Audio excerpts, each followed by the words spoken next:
Hello students आज हम start करने जा रहे हैं क्लास 10th का मैथ, जिसका चैप्टर हम 5 स्टार्ट करेंगे। तो स्टूडेंट्स चैप्टर 5 का आज की वीडियो में हम इंट्रोडक्शन देंगे, इसके बाद हम एक्सरसाइज 5.1 करेंगे। तो स्टूडेंट्स आज जो हमारा चैप्टर 5 है इसका नाम है अर्थमेटिक प्रोग्रेस। तो अर्थमेटिक प्रोग्रेस की शॉर्ट फॉर्म क्या है हमारी एपी। तो एपी की हम डेफिनेशन जानेंगे। Chapter 5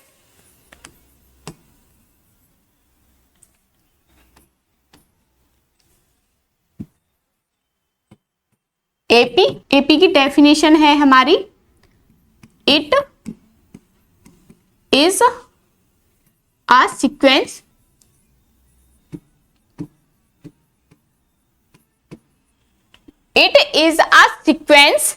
of numbers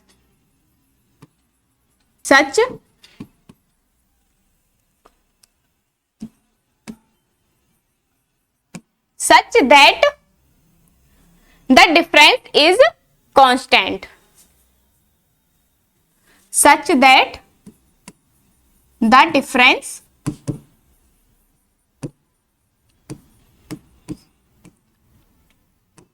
is same या कांस्टेंट, बात एक ही है। जब भी इनका बीच का जो सीक्वेंस है उसका डिफरेंस क्या होगा, सेम होगा। ठीक है, अब आप कहेंगे कि मैम सीक्वेंस क्या होता है, तो सीक्वेंस भी हम बता देते हैं क्या होता है।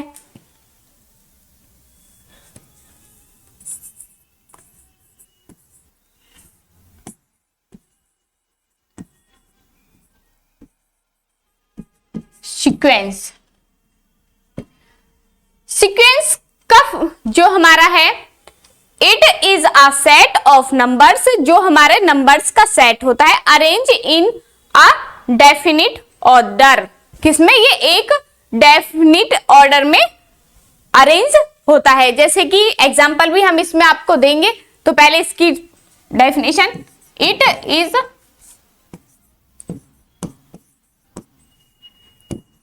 Is a set of numbers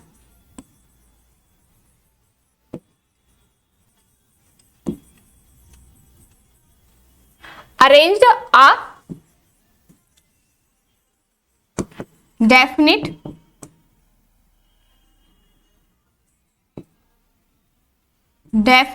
order।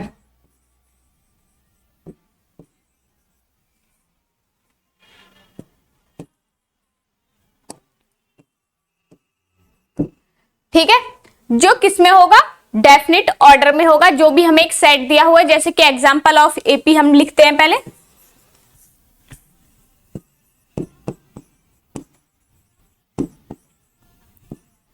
Of AP का एग्जांपल क्या होगा। एपी में आपको ध्यान रखना है कि जो नंबर्स होंगे उनके बीच मैंने आपको पहले ही बताया है क्या होगा, सेम डिफरेंस होगा। तो कैसे लिखेंगे, जैसे कि 1 2 3 4 5 6 50 तक। ठीक है, तो जो 50 तक इनका सेट, जो हमारा सेट दिया हुआ है वो 50 तक इसी प्रकार से होगा, 1 से लेकर 50 तक। तो इनके बीच भी में क्या क्या डिफरेंस है, 1, इसके बाद भी 1, इसके बाद भी 1, इस तरीके से इसमें 1 1 का डिफरेंस है। ठीक है, जैसे कि और भी एक एग्जांपल देखते हैं, जैसे कि 50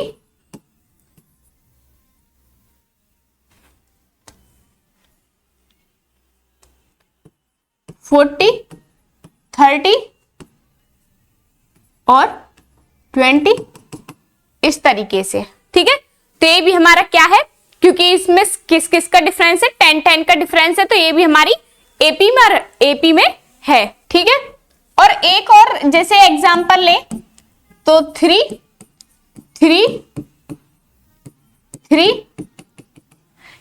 ये आपको कमेंट करके बताना है कि ये हमारा एपी में है या नहीं। ठीक है, मैं कहूंगी ये एपी में है, क्यों, क्योंकि इनमें डिफरेंस क्या है, 0 0 का डिफरेंस है और सेम लगातार इसमें सेम डिफरेंस आ रहा है, तो ये भी हमारा किस में हो जाएगा, एपी में हो जाएगा। अब हम जानेंगे टाइप्स ऑफ एपी। तो एपी कितने प्रकार की होती है, जैसे कि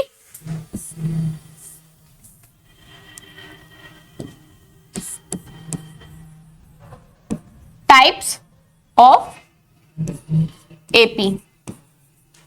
ठीक है, टाइप्स ऑफ एपी क्या है? फाइनाइट एपी और इनफाइनाइट एपी। जैसे कि finite AP,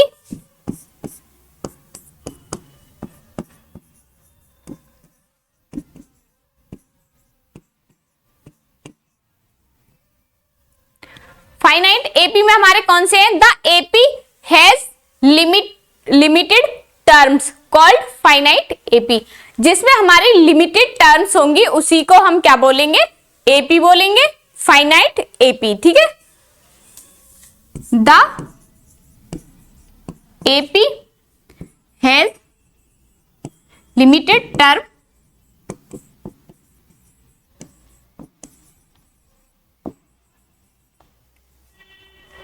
terms called finite AP. इसी को हम क्या बोलेंगे? Finite AP. जैसे कि हम एक एग्जांपल लेते हैं,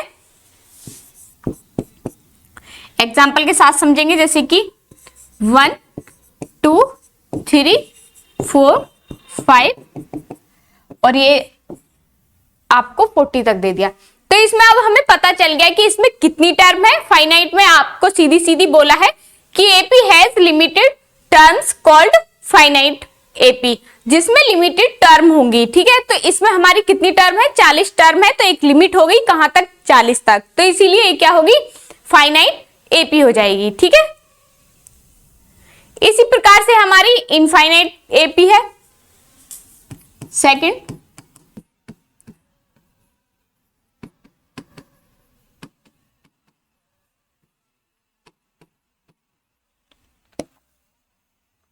इनफाइनाइट एपी में हमारा कौन सी हो जाएगी? जैसे कि the AP has unlimited terms. The AP has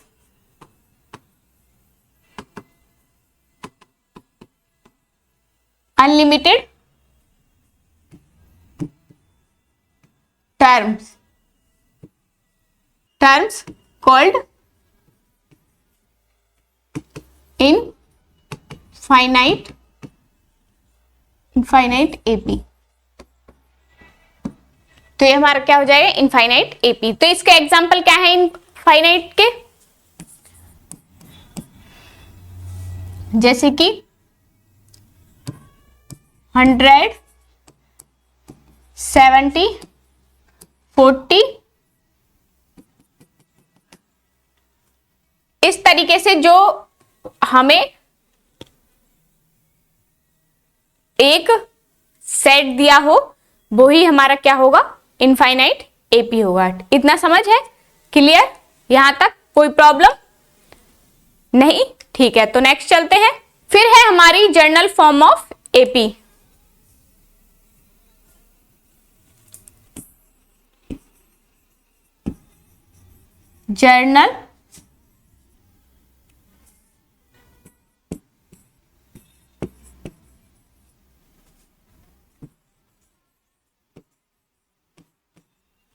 journal form of AP. तो इसमें क्या होता है? जर्नल फॉर्म क्या होती है हमारी? ए प्लस डी, ए प्लस 2d और ए प्लस 3d, ए प्लस 4d और ए प्लस 5d। इस तरीके से हमारी जर्नल फॉर्म है। ठीक है, तो जर्नल फॉर्म जहां आपको क्या दे दिया है? इस तरीके से आपको दे दिया है डॉट डॉट डॉट। तो मैंने अभी आपको कौन सी एपी बताई थी? Infinite AP. ठीक है, अगर कहीं इस तरीके से हो तो ये किस में आ जाएगा? ये हमारी इनफाइनाइट में आ जाएगी।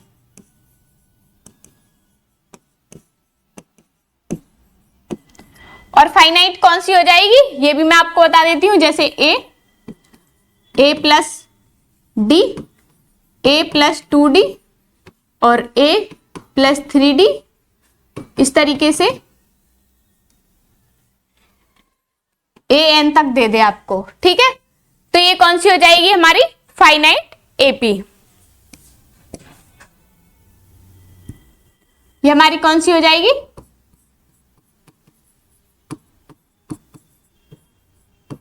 Finite AP. इतना क्लियर है? ठीक है, तो ए क्या होता है इसमें, मैं ये भी बता देती हूं आपको। ए इक्वल टू क्या होता है, फर्स्ट टर्म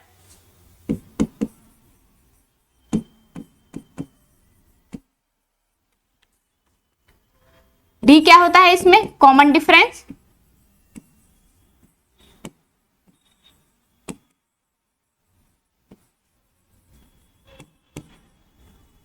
ए एन क्या होता है, लास्ट टर्म,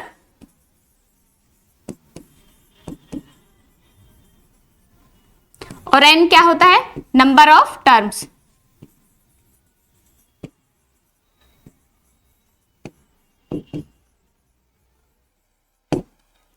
इतना क्लियर है?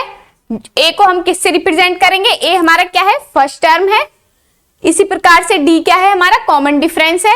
ए एन क्या है, हमारा लास्ट टर्म है यहाँ पर, और एन कहीं आपको दिया हुआ है तो वो क्या हो जाएगा, हमारा नंबर ऑफ टर्म्स। तो हमारी इस जो हमारा ये सेट दिया हुआ है, जो हमारी एपी दी हुई है, तो उसमें हमारी कितनी टर्म्स हैं। ठीक है, तो इस तरीके से हम इसे करेंगे।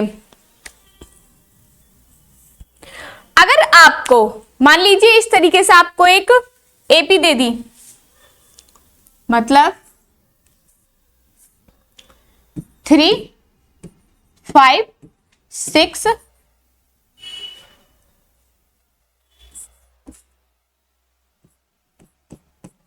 और लास्ट में दे दिया आपको कोई भी एक डिजिट, ठीक है, 30 दे दे जो भी। ठीक है, इस प्रकार से अगर मान लो आपको एक एपी दी हुई है, ठीक है, तो ए इक्वल टू क्या हो जाएगा यहाँ पर, फर्स्ट टर्म। तो फर्स्ट टर्म क्या है, ए इक्वल टू 3। कॉमन डिफरेंस, आप किसी को भी कॉमन डिफरेंस का मतलब कैसे निकालते हैं कॉमन डिफरेंस, तो common difference c equal to होता है डी माइनस ए। तो क्या हो जाएगा, सी इक्वल टू, तो डी इक्वल टू क्या होता है, d equal to a two minus a. तो ए टू क्या है हमारा ये, तो डी इक्वल टू 5 माइनस 3, तो डी इक्वल टू क्या आ जाएगा, 2। कॉमन डिफरेंस भी आ गया आपका। तो इतना समझ आया? अब आपको मान लो एक एपी निकालनी हो ये इस तरीके से, तो क्या लिखोगे, डी आ गया आपका, तो ए फर्स्ट क्या हो जाएगी, ए इक्वल टू तो 3 है, और ए टू इक्वल टू क्या हो जाएगा, ए प्लस डी। तो a plus a two equal to होता है ए प्लस डी, तो ए क्या है 3 और डी क्या है प्लस 2, तो ए टू इक्वल टू क्या हो जाएगा 5। ठीक है, इस तरीके से आपको निकलवाने भी वो लग सकते हैं। इतना कंप्लीट है? ठीक है, फिर है हमारे दो फॉर्मूला।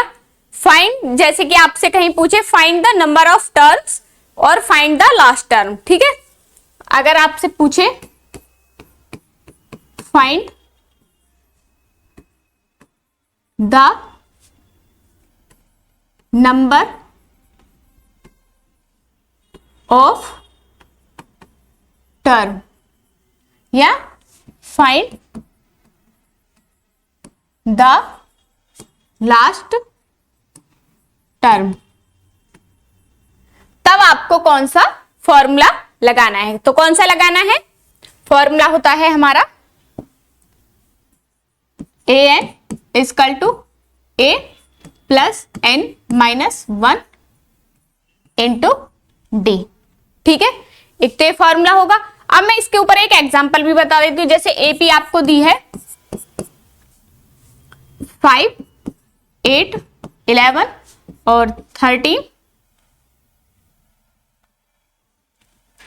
ये 14 है, 14,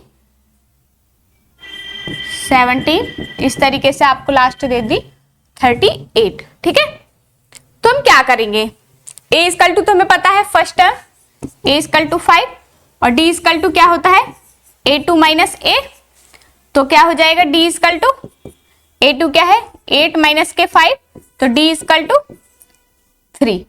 तो डिफरेंस क्या है इसमें सभी में 3 आएगा। और n इक्वल टू क्या है इसमें, तो 38 इसमें कितने आएगी, तो 38 हमारा कितने नंबर पर आएगा इसमें, 12 पर। तो an इक्वल टू क्या हो जाएगा,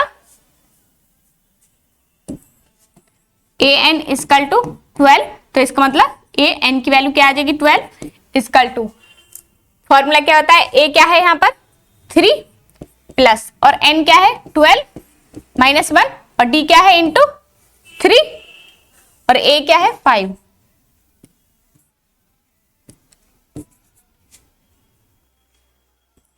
तो a12 equal to 5 plus 11 into 3, तो क्या आ जाएगा 5 प्लस 33, तो क्या आ जाएगा a12 इक्वल टू 38। इस तरीके से आएगा। ठीक है, कंप्लीट है। ठीक है, नेक्स्ट चलते हैं। दूसरा फॉर्मूला है हमें हमारा sum of first and term of AP. ठीक है, सम ऑफ फर्स्ट एन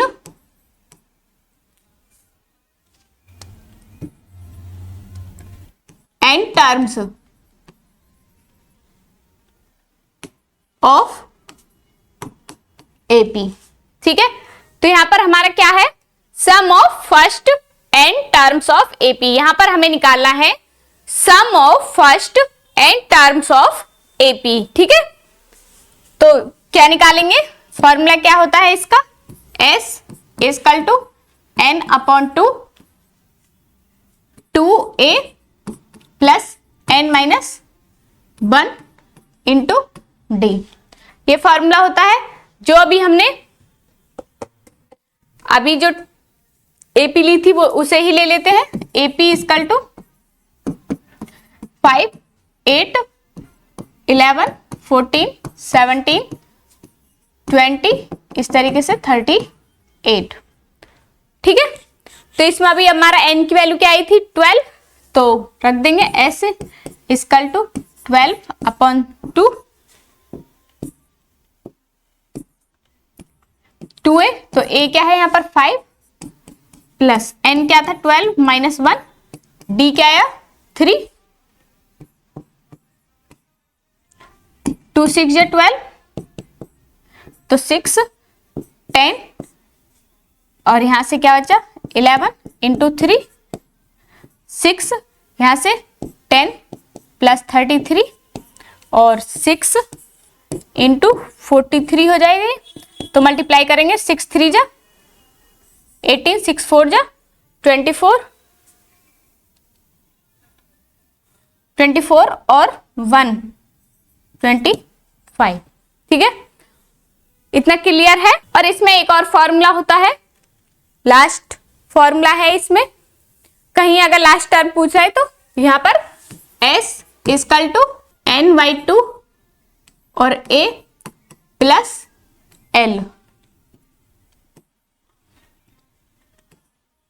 ठीक है, तो n क्या आया था यहाँ पर 12 अपॉन 2 और a क्या है 5 प्लस l क्या था, लास्ट टर्म 38 थी, तो 6 से 2 6 जा 12, तो 6 और यहां से 43 सेम बन गई, 6 3 जा 18 और 6 4 जा 24 और 1 25।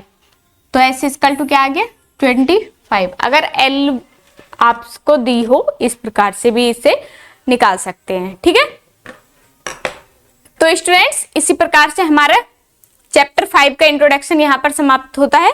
तो मुझे पूरा विश्वास है कि आपको चैप्टर 5 का इंट्रोडक्शन अच्छे से समझ आया होगा। अगर फिर भी आपको कोई डाउट है तो आप पूछ सकते हैं। तो स्टूडेंट्स इसी प्रकार से इस वीडियो को हम यहाँ पर विराम देते हैं। स्टूडेंट्स अगर आपको चैनल पसंद आ रहा हो, वीडियोज अच्छी लग रही हो, अगर आपकी इससे हेल्प हो रही हो तो आप इस चैनल को लाइक करें, सब्सक्राइब करें और अपने दोस्तों के साथ इसे ज्यादा से ज्यादा शेयर करें। धन्यवाद, नमस्कार।